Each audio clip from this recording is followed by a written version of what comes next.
Good overnight and welcome back to From Day One, the overnight edition. Art Bell will be with us in a moment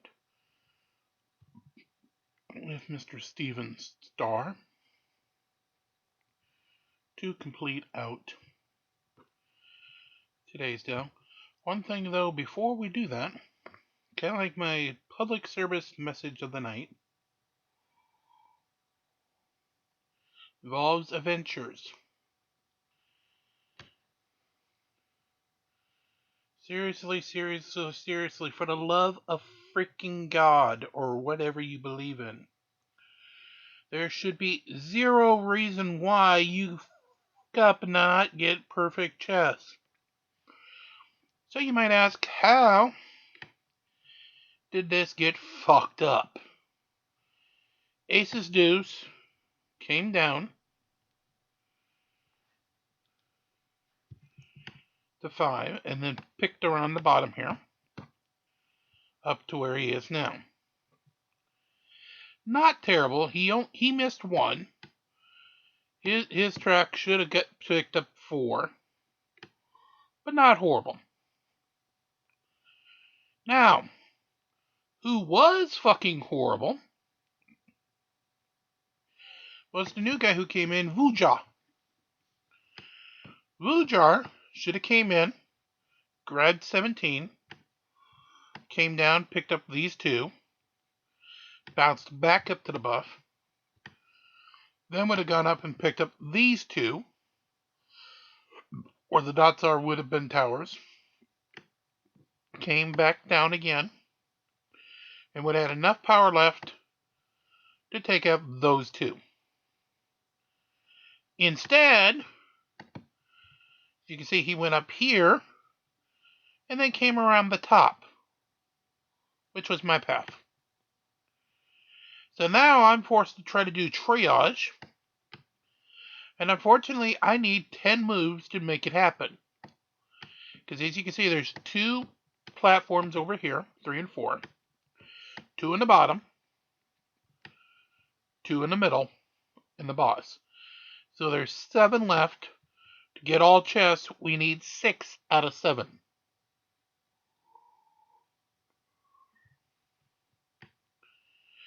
The only small potential, aces would have to attack the boss with the buff still intact,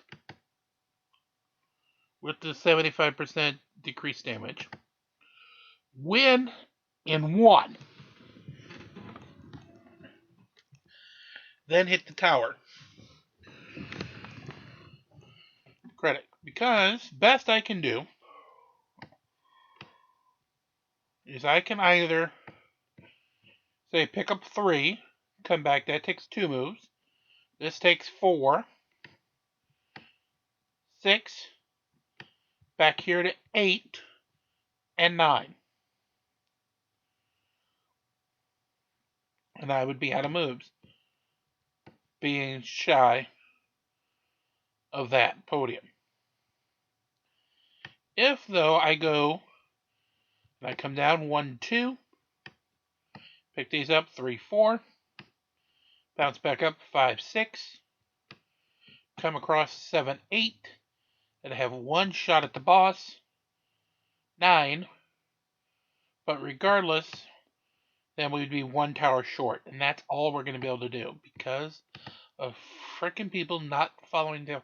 And there is no reason that you could say that you don't know, because there are maps all over the place with correct paths to take in any adventure to make sure that the adventure completes. Now, if you fight and you lose battles, then there's a reason that you could potentially not have all 4 treasure chests.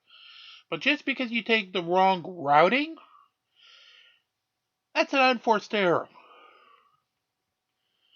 That's like you walk into the casino and before you even gamble at a hand of blackjack or poker or a slot machine or whatever game you're going to gamble on, you decide to just drop $500 on the floor and walk away from it. That's that kind of an error. So yeah, don't do that. Just like friends don't let friends set a 2-2-1 defense for Titans. Friends shouldn't also let friends, fuck up routing.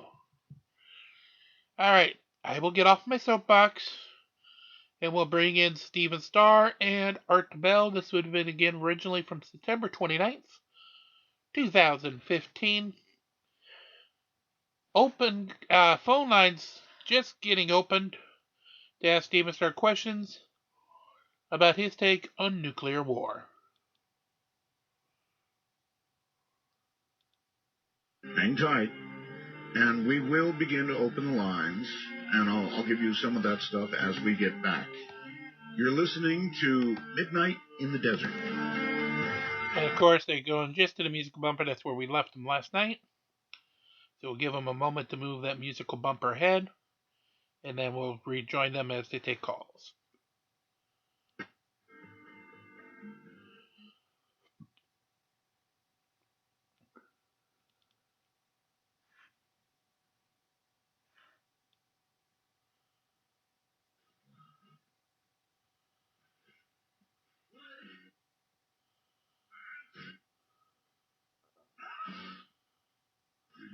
When calling Midnight in the Desert, let the phone ring until answered.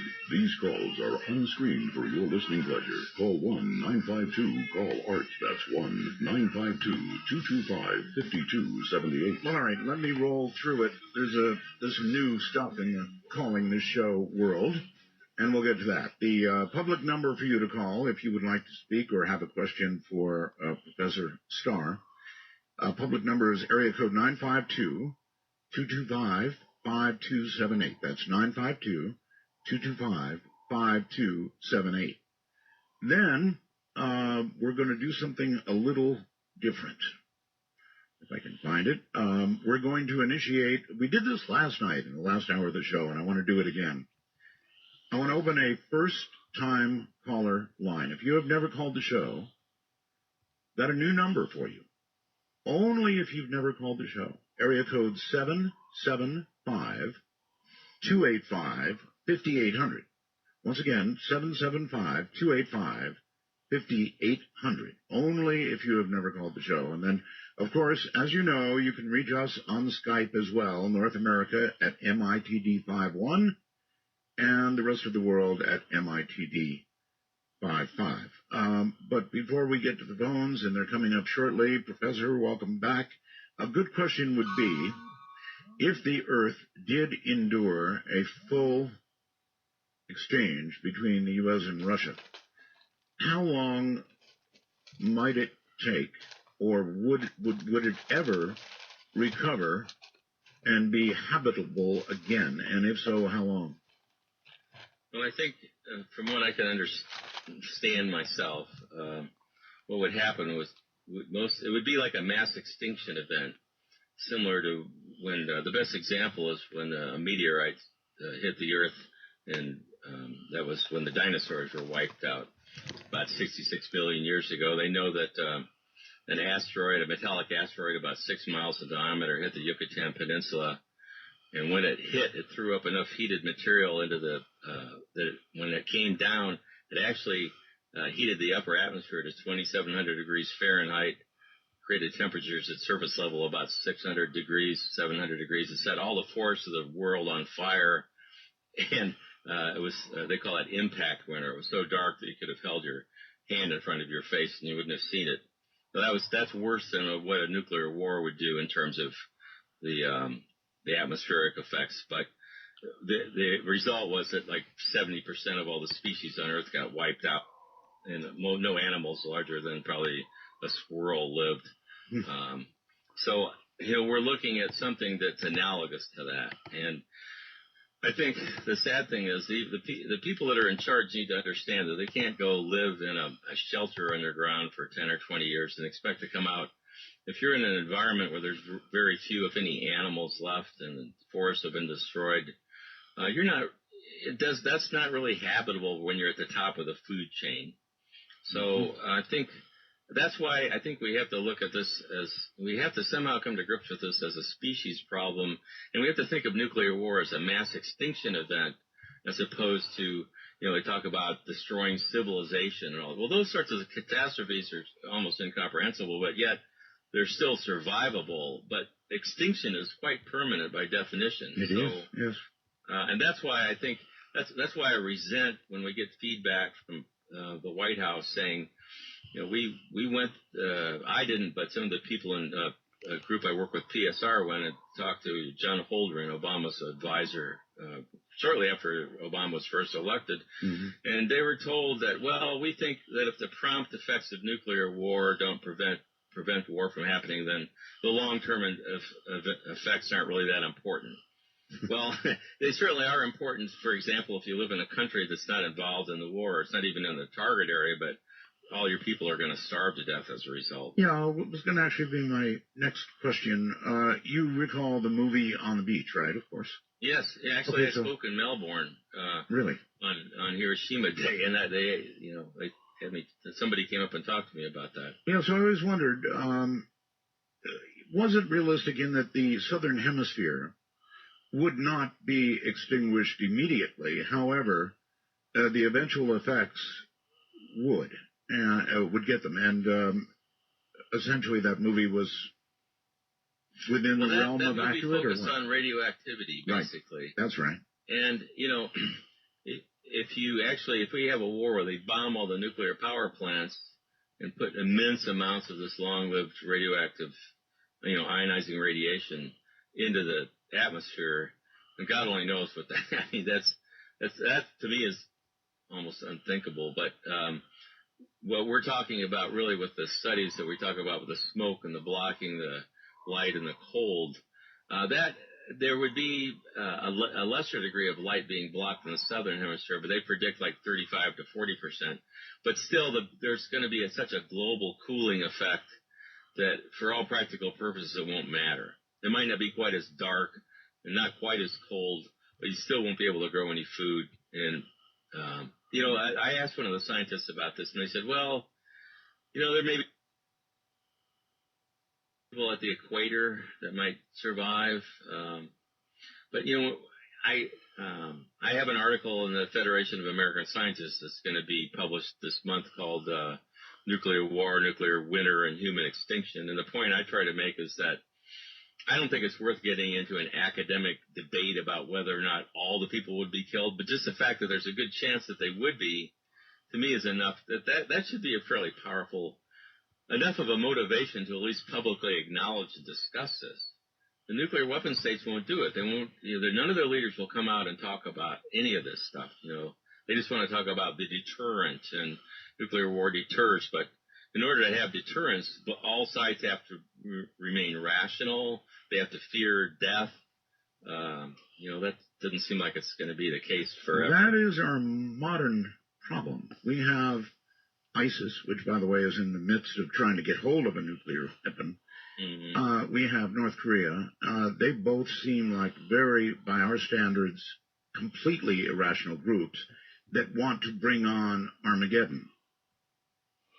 Right. And, I think the real issue I see is that everything is wired. So, when we had the Cuban Missile Crisis that you mentioned earlier, we didn't have launch-ready nuclear weapons at that time and all these things hooked up that we could launch, 2,000 strategic warheads in a matter of, less than 15 minutes. But we do now, and things can happen so fast. You put these forces in Europe on Russia's border, and a jet plane can overfly, and a missile can go off, and things can happen quickly. And, both the U.S. and Russia have operated on what they call the counterforce military doctrine for decades.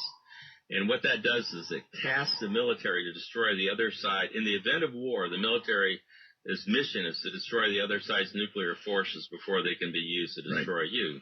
So once war starts, all the calculations change. Then you get into the fog of war, and then what happens? It's too fast. Everything's hooked up. So what the last thing we needed to do is to keep, pounding our chests and threatening, and but I don't see any simple way around it except by just getting, let's cut to the chase. Get some leader to come out and say, look, if we have a war, we're all going to die, and we really need to talk about this, and explain it in a way so that yes, but that's the rational approach, and it would work with rational nations. Mm-hmm. But not right. Well, I'm really referring. My concern is with the U.S. and Russian strategic arsenals. They've got 15 out of the 16,000 weapons on the planet, and it might. Who knows? I admit. A lot of people say, yeah, right, wishful thinking, but I don't really know any other way to approach this. I don't have a political solution to every problem. I don't think it's. You have to get above that. You have to have some kind of like trump card, and to me, this is it. It's like, well, if we have a war, everybody dies. Mutual assured destruction is really self-assured destruction. Even with our successful first strike, we're going to die. So what do we do about it? I don't know. I guess the only winning way is not to play. Right. Remember that line? I think it was good evening, Professor Poppin. Hello. A strange game. The only winning move is not to play. Yes, I remember that. That War Games movie, right? That's Isn't right. That it? That's correct, yes. Let's very quickly, Omaha, Nebraska. By the way, about you'd be a one of nice the first to go there in chess? Omaha. Thank you very much. I think you're probably right. That kind of leads into my comment that you both were referring to. 15, 20 years ago, we had a governor, Frank Morrison, who was our governor at the time of the missile crisis. And I had the opportunity to visit with him basically on his deathbed. And we talked and visited about a lot of things. And I asked him, what's some of the most noteworthy or some scary things that happened that you recall as a governor? And he related that he came within 1 day of completely quarantining the state during that missile crisis. Really? And anyway, it's documented. I mean, I've seen. What would the purpose of quarantine have been in that case? Well, basically because of all the testing that was done in Nevada and the airstream that was carrying all the fallout this way. And anyway, that was kind of. Oh, I see. You're talking back the above ground testing days here in Nevada. Yes. Yes. Mm-hmm. Yes, and I know there's been tests of the effects in the state of cancer-related things because of that. So right. Anyway, that was just one comment to make. The other thing I wanted to ask your guest. By the way, this is a phenomenal interview tonight. I thank you, Art, and your guest. But he's from the University of Missouri, correct? Yes, sir. Uh-huh. Anyway, I'm curious if you know of a Nebraskan that used to teach down there by the name of John Neihart. He was in the English department. He's noted for the book Blackout Speak. Well, I know exactly who you're talking about. I never had the privilege of meeting him, but I've actually listened to some of his recorded lectures.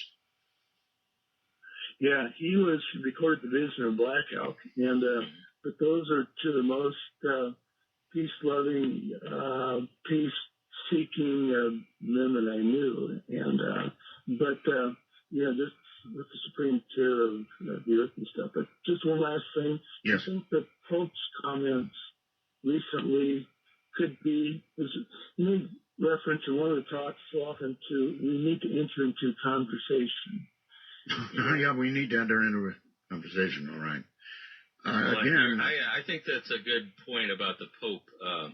If the Vatican and the Pope, they can get behind nuclear disarmament, it helps when you get that sort of dialogue going. And, another thing that is not made the news big time, but at the International Red Cross has come out strongly in favor of banning and eliminating nuclear weapons. The Red Cross hasn't joined in because of political pressure, but really? They certainly, International has made it come on record for it. I'll be darned. Back to something we discussed sort of a little while ago. If I were to ask you to guess, just a guess, Professor, about whether there are nuclear weapons in space, what would your guess have to be? I don't think there are, although I would say that, I have no way to know that they're not. I think that they don't really have to keep them in space because they have so many ready to go here on Earth that can hit. they can hit any target they want on Earth in at least, at the very most, an hour, and most of the time 30 minutes or less. Usually, if we can do something, we do it. And I'll leave it at that. And that's part of the reason when they talk about moving nuclear weapons to Europe, this is all a political thing. It's although it's dangerous, because if you forward-base nuclear weapons, say in NATO countries, then you make them, in a sense, not only easier to use, but they're also more at risk for terrorism and threat. It's a bad idea. And you can still hit any target you want with a U.S. Trident sub. Can carry up to 200 warheads, that are independently targetable. Oh, under the START treaty, they supposedly carry less, but just one sub has enough warheads to take out every major city in Russia, or whatever. And they also have outfitted some of these subs to carry conventional warheads. So, or cruise missiles. Okay. And let me try this. There's not a need to put weapons in space. Let me try this. If the Russians had a nuclear weapon in space, would we know that? I don't know. I mean, I'm not sure what our national technical capability is, but I'm sure they monitor, each side always monitors their launches and stuff. The Russians, in the 1990s, it was a mess over there, and they at this point they have lost almost most of their early warning system capability from satellites, just ground based. So they're putting it back up, I believe, but I don't know.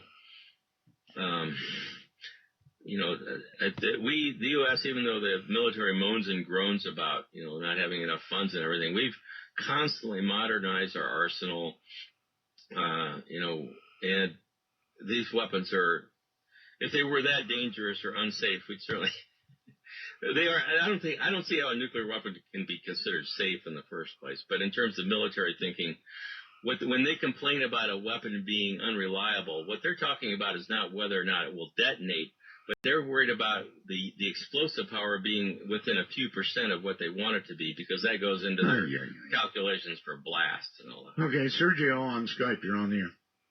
Yes. Good evening, Art. I'm not hearing you very well. You're going to have to get very close to the microphone of whatever you're talking into. Yes, good evening. Is that better? Better. Yes, good evening. Great subject. Long-time listener to you. Very interesting subject tonight. I just want to ask your guest, isn't it true that both Russia and the United States both have the, what in Russia is called dead end, which is the automatic retaliatory system? In case no one is alive, it will retaliate automatically. Good question. Very good question. Yes. It's interesting. I knew one of the guys, his name was Colonel Valery Yerinich. I wrote an article with him and worked together with him. He actually helped design that. It went into operation around 1985, and Valery passed away a couple of years ago, but he had told me that as far as he knew, it was still in operation. It's called Perimeter, or the Dead Hand is a nickname. It's called the Dead Hand, which, as your caller suggests, it's designed in the event that there's a decapitating first strike. There's a surprise attack that kills everybody in Moscow and prevents them from issuing a launch order. There's a command module that's about 60 miles away from Moscow that there's a couple of guys or officers that sit there, and Colonel Yerinich wrote about this in his book. He said there's a couple criteria that has to be done. There has to be an early warning from the National Command Authority that an attack is imminent. Then there has to be a complete loss of communication, and they have a lot of redundant. They have radio, they have satellite, they have fiber optic, all sorts of. They've never ever, he told me, in the history of their strategic rocket forces, lost communication with this. But so they would lose communication, and then almost simultaneously they would have nuclear detonation detectors that are optic and seismic and radiological. And if all these criteria are met in a very precise time frame that corresponds with the warning of attack, then they launch. They're called emergency communication rockets. And these rockets, after they take off, they broadcast a signal that overrides all human interference. It just automatically launches any surviving nuclear forces. Gee, good thing nothing can go wrong with that. Yeah. Well, I never found it very reassuring. From a military standpoint, they said, well, this is good because it prevents us from launching on warning on just electronic signals if it's a false warning of attack. Mm-hmm. But, I always wondered what would happen if something went wrong with one of the rockets. Just the fact that means that there has to be radio signals or frequencies that can be broadcast that can launch nuclear weapons. That I don't find that reassuring. And nor do I. On my first-time caller line, you are on the air. Hi, good evening. Art, this is Howard in Virginia. How are you? I'm fine, Howard. Thank you. KI4LWA, and I've listened to you for over 10 years, and the reason I know is I just renewed my ham radio license, so I entirely blame my joy in the hobby on you because you always spoke of it, and that's what got me in the hobby. So well, thank you.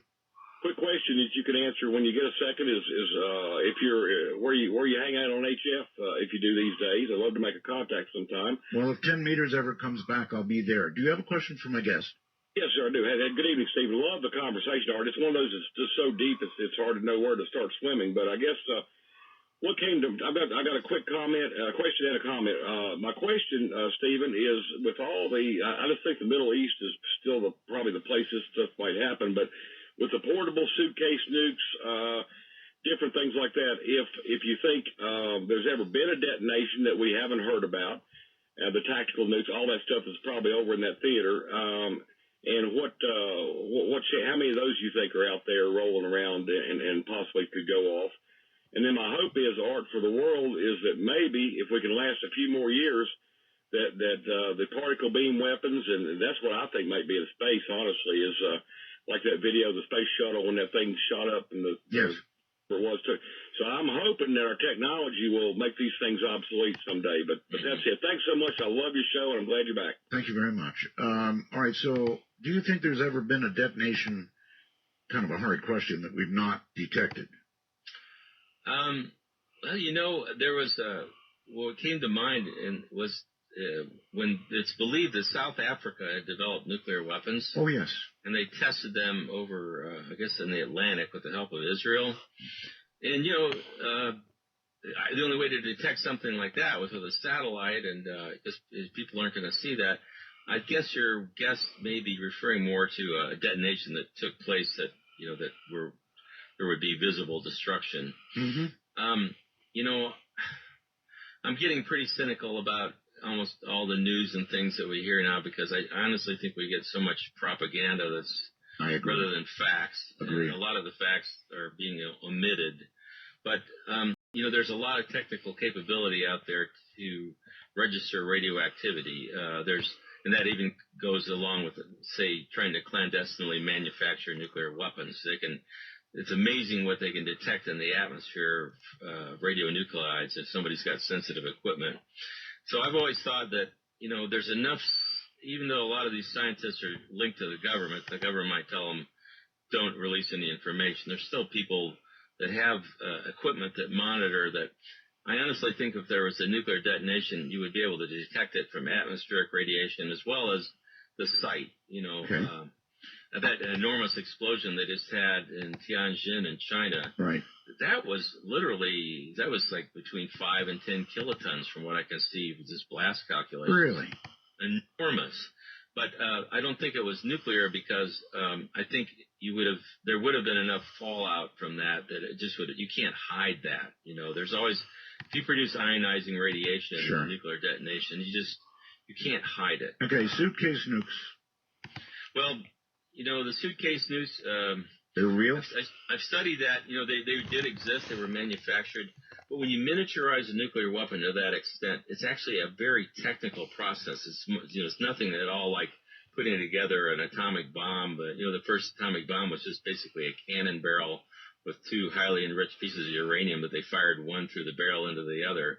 But when you try to miniaturize a nuclear weapon, it's very complex. And the experts that I've read about said that over time they degrade. And it would be the first reports I read about that were in the late 90s.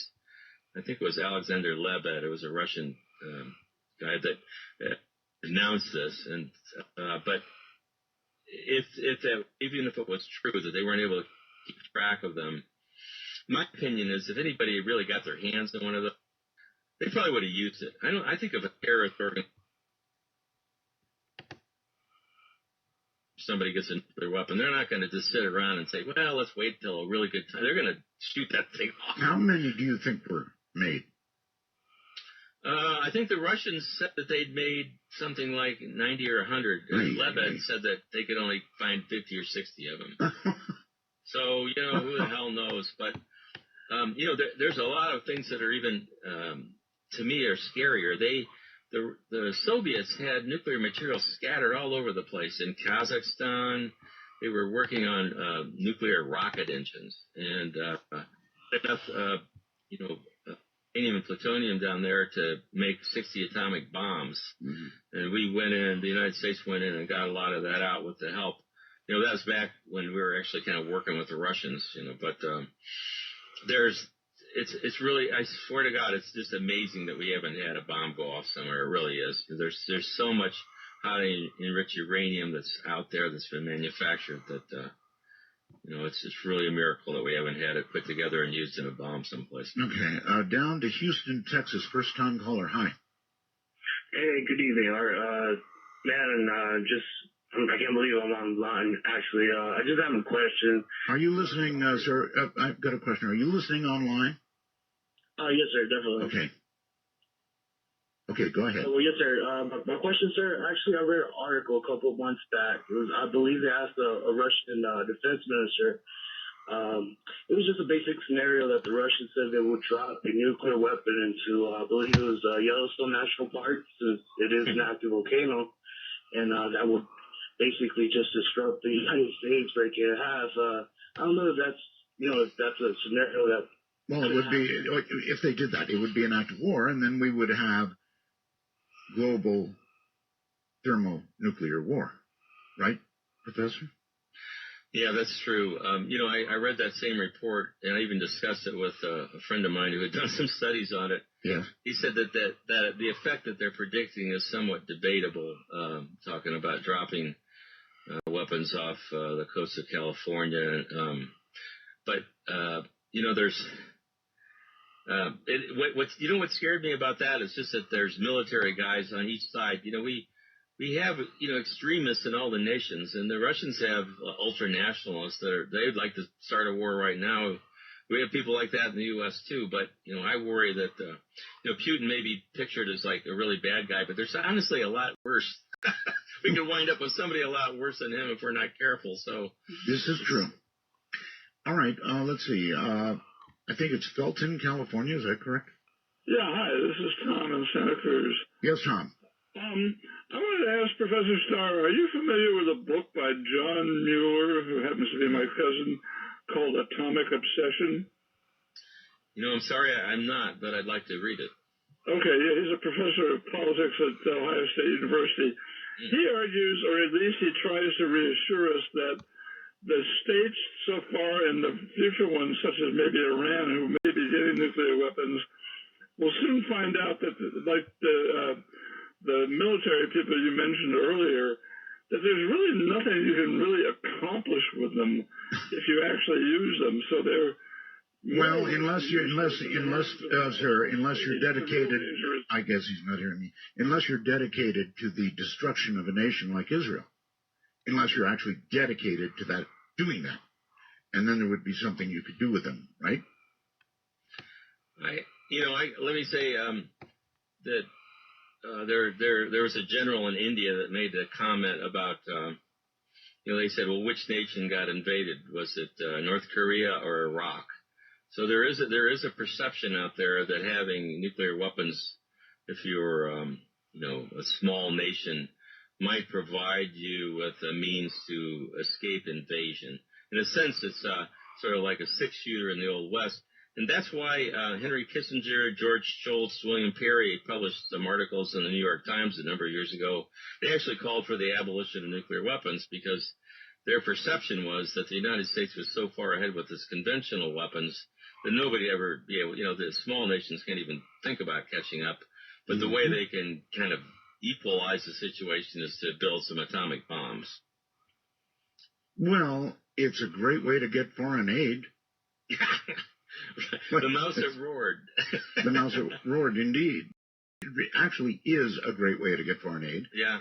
Would we really be looking at North Korea the way we do and providing food and other things for That's them a good point. if they didn't have nuclear weapons? I think the answer to that is a very, very, very clear no way. So, yeah, that's a reason to try and get them. Hold on, Professor. We're at the bottom of the hour. Take a deep breath. In fact, everybody take a deep breath. And we'll be back. This is Midnight in the Desert, possibly for humanity.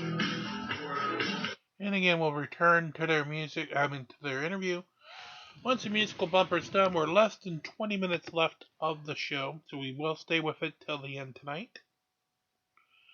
So stay with us until it concludes. Sorry.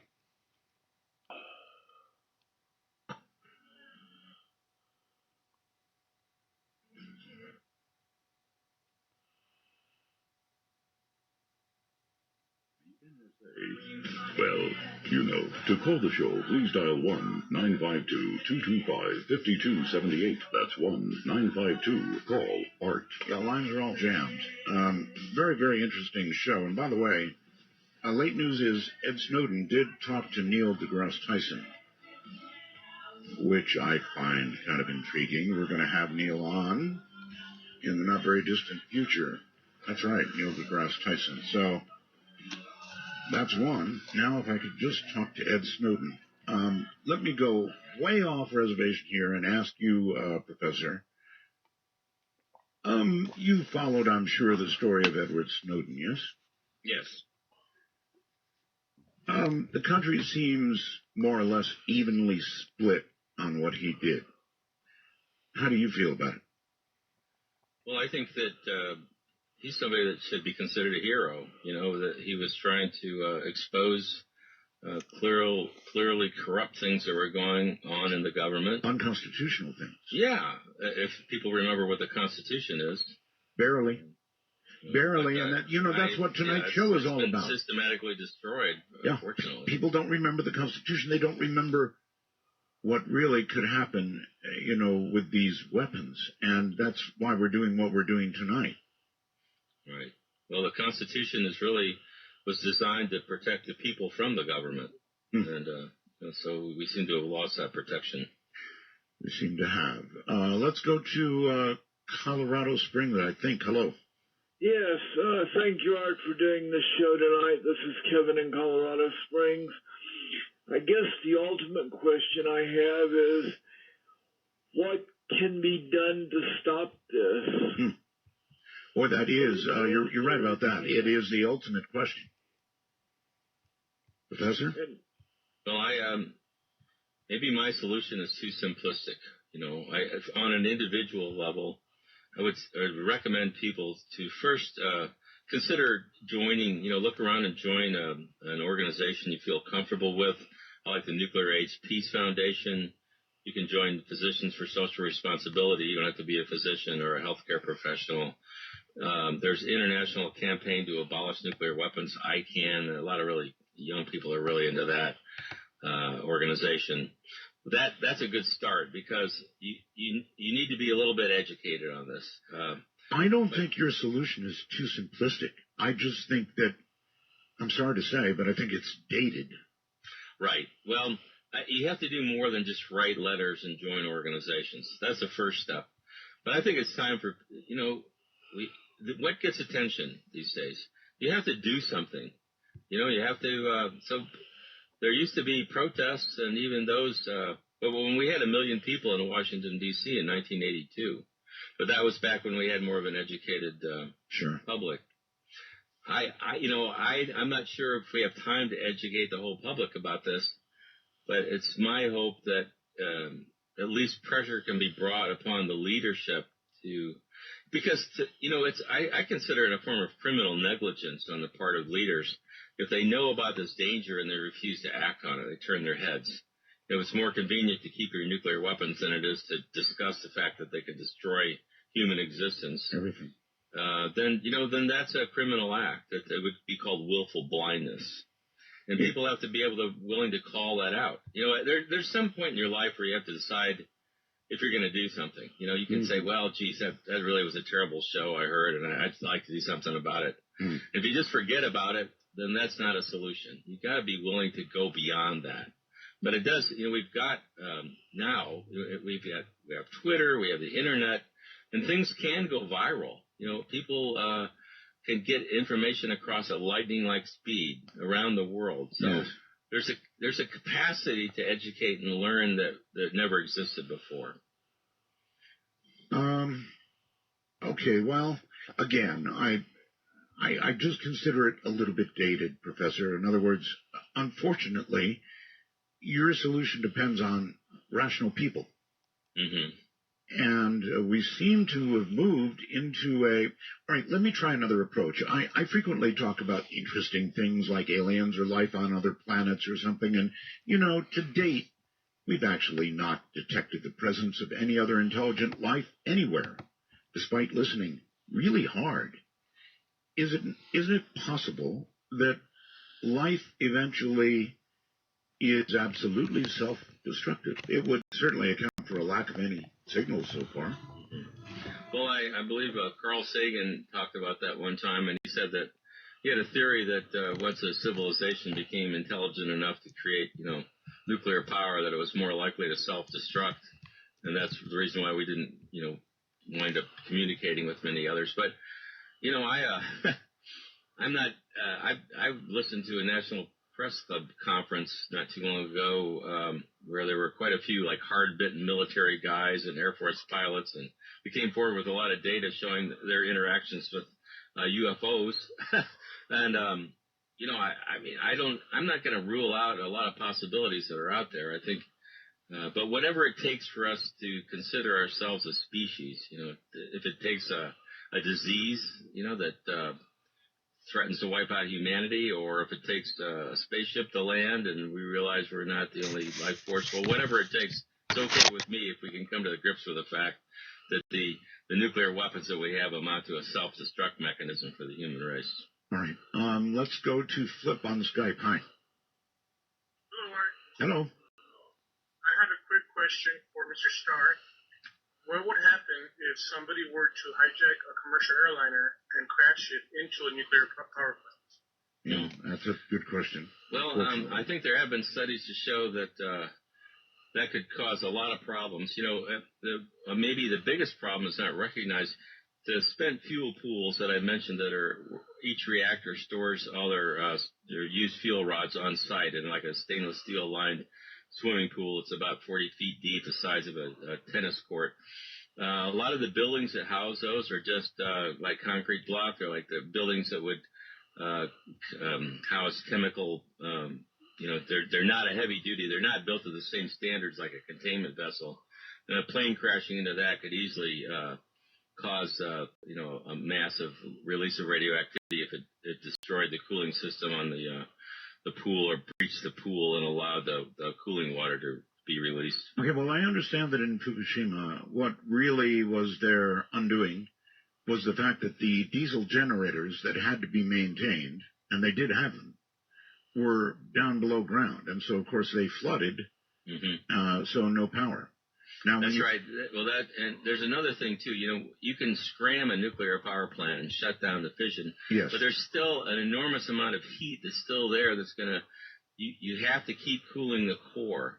And when they lost all the off-site power, too, and their cooling systems that were, you know, flooded, they lost the ability to cool the reactor core. And so they melted. And honestly – the Japanese knew damn well that all of those reactors had melted down within the first couple of days of the accident. They actually watched a cloud of radioactivity travel over Japan. It even went over Tokyo. And they didn't warn anybody. I mean, it reminded me of when they had the nuclear weapons test in the United States and didn't warn people, you know, not to drink the milk and all that.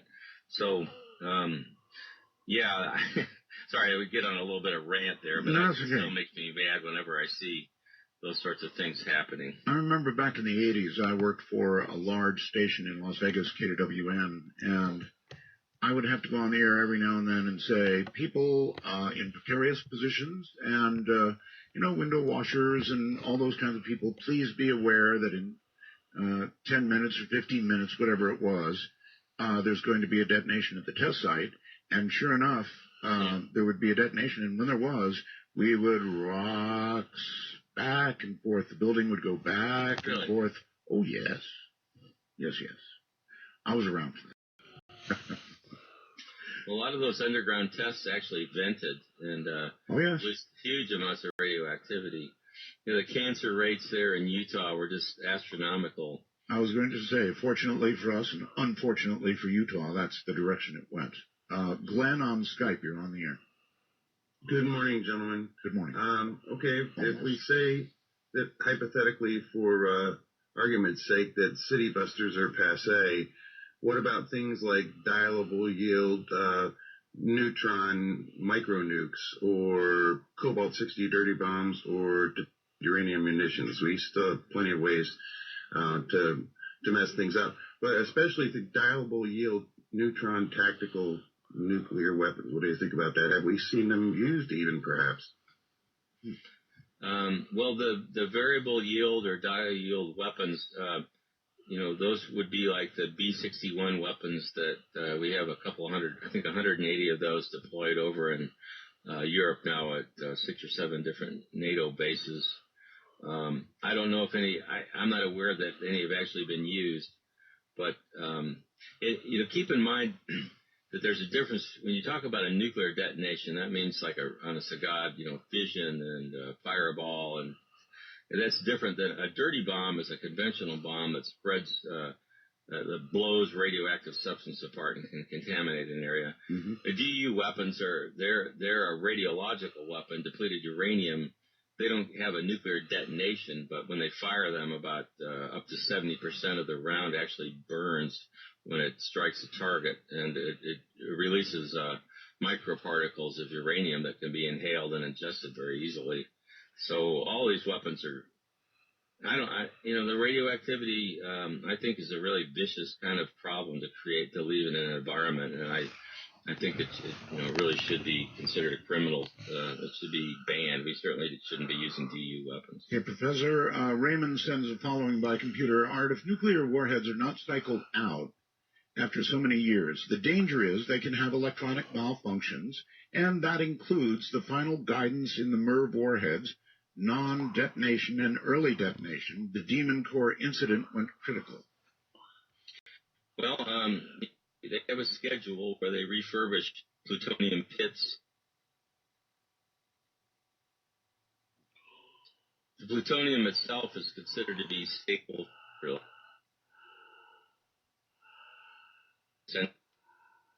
But at Cantex, they will, they take what's apart and they will refurbish. There's a schedule, that sort of thing. Mm-hmm. I think that the United States has spent enough money to maintain its weapons that there's really very little doubt about. There may be some questions at some point about what the total yield would be if it's going to be as accurate or quite as precise as they would like, but there's no doubt that they'll work. Okay, let's go to Mount Pleasant. Hello. Yes, Art. Yes. Yeah, this is Wade in Tennessee, and I don't believe you want call signs on there, but I am a ham, and I've got a question for you and Steven. All right. Okay, well, actually, it's 2 real quick ones. First of all, going back to EMPs, I know our transistorized radios will be fried, but what about the tube-type radios? That's number 1. And number 2... Okay, well, let's start with number 1. Tube-type radios, sir, would survive, but whether there'd be anybody to run them or not is another question. Okay. The second one, Art, we have go boxes and emergency kits and so forth. If the radios were in the cases, not hooked to an antenna and not hooked to a power source, do you think the transistorized radios would survive? Good question. Very good question, actually. So could you protect? I guess it would depend on how close the detonation was. Yeah, I'd say so. I haven't done a lot of calculations. I read about what they call it, a Faraday cage and that sorts of things you can use to protect for EMP. And, who knows? I mean, if it really comes down to it, who knows what will happen. But My friend Colonel Urinich always used to say, he said, remember, he says, our weapons are guaranteed. That was kind of a chilling thing, but I think that they put so much time and effort into this. There's a good chance that some of them won't work, and there's a good chance that some of them wouldn't be launched because people would disobey orders. But the hell of it is that there's still enough of them out there. Like with one Trident sub, if they launched all their missiles and they have independently targeted warheads, there'd be at least 90 to up to 200 warheads that could hit a target. We have, 12 subs like that, and so there's not a shortage of nuclear weapons. The U.S. and Russia. The U.S. has 7,000. Russia has maybe 8,000. But all it takes really is a few hundred strategic weapons to destroy like every city. There's only 200 or 300 cities in the United States and Russia that have populations of greater than like 250,000 or so. And there's thousands of nuclear warheads. So even though they've dismantled, there was 70,000 or so in 1986. They've gotten rid of 2/3 or 3/4 of them. They've dismantled the weapons. They actually have kept the plutonium pits. So that's another reason why we don't need to make more pits. They've got 30,000 in storage right now. But they're even at that. What they didn't know all along, they didn't know these scientific studies that predicted that the environmental consequences of nuclear war are so severe that it basically wrecks the biosphere. It leaves Earth uninhabitable long enough where most people and animals probably wouldn't survive. Or want to. Very quickly on Skype. Hello. Hello there, Art. Good evening. Good evening. I just wanted to make a little comment and a bit of a more lighthearted question, considering the nature of tonight's talk. Very quickly. Which is very informative, by the way. Thank you. Yeah, I just wanted to say, I assume that all of these generals and such and all of these government aides that are all in charge of this nuclear football and all this nuclear ordnance, I would assume generally that they're part of the old guard from the 50s, 60s, 70s. And so I wanted to ask, with spending over $1 trillion to redo the nuclear arsenal, is this one of the biggest retirement sort of pension scandals we've ever seen since the F-22 scandal with Lockheed Martin? Professor? Well, I think that's an interesting way to look at it, but the point is that it's Eisenhower warned about the military-industrial complex back in the 1950s. He sure did. And, this is what we see. It's well and alive and thriving. I thought when you were asking your question, you were going to ask whether or not these generals and all these people were aware of the information that I've been talking about. And I want to say emphatically that as far as I can tell, they're not. I've had a couple. I worked at the United Nations and testified, working with Switzerland, New Zealand, and Chile, at a number in Geneva and New York about the effects of nuclear weapons. And I was able to question a couple of times representatives. The best example was when there was a joint presentation of the U.S. and Russia made a joint presentation in 2010 at the Non-Proliferation Treaty Review Conference about the New START Treaty. And I had a pass, so I got in and I sat down, and they didn't know who the hell I was. I think I sat with the France placard in front of me, so they took my question, and I'm sure they didn't like it. But they had the chief negotiators of START from the U.S. and Russia there. It was Rose Goldmuller and Anatoly Antonov. And so I asked both of them, I said, are you aware of the recent studies that predict that the detonation of just a fraction of your strategic nuclear weapons would create like a global nuclear famine that could cause most people on the planet to starve? And they both said, oh, no, we're not familiar with those. My goodness. Professor, I can only hope that this show, which is recorded, believe me, will be passed around, and that a lot of people will get to hear it before it's too late. We've got to go. The show's over. Thanks so much for having me on, Art. I really do appreciate it. Thank you for coming on and scaring us to death. Have a great night, Professor. You too. Thank you. Take care. Well, as I mentioned earlier, I know this was not easy stuff, but it's about time that somebody did it. From the high desert, good night. Thank you, Art Bell. That is Good Night from Midnight in the Desert. Originally aired again September 29th, 2017 with Professor Steven Starr of the University of Missouri and the immortal Art Bell. As always here with us, please make sure you do like, share, and subscribe. Get us to those goals of 5,000 views and 1,000 subscribers so we can go ahead and get both Boxing Extras and YouTube to pay attention to us, start sending us items, and be able to send out to the nice, lovely folks like you. Coinbase items below, coinbase.com/deal to go ahead and get your deal. And actually, we will have down in the comments, I do not have the information to read off, but it will be in the comments. We do have a new partnership with Ibotta. Basically, if you want to get money back for anything you purchase, whether it be groceries, food, merchandise, whatever, Ibotta is your brand. Go ahead and download it either for your website, iOS, or Android. And right now, especially in America with Super Bowl Sunday coming up this weekend, if you do register with Ibotta, not only do you get $10 free for registering, but then you can also get 100% cash back on all your Super Bowl snackies, frozen pizzas, chips, salsas, and everything else. Again, Ibotta.com. Follow the promo code that we have down in the comments to make sure you do get your freebies. Till we do meet tomorrow, make sure, of course, you do like, share, and subscribe. All your fights are awesome in Dominion. Be kind to one another, and come and join us tomorrow as we continue on in our quest here from day one. Have a great night, and make sure you hit that Ibotta so you get your good Super Bowl snacks.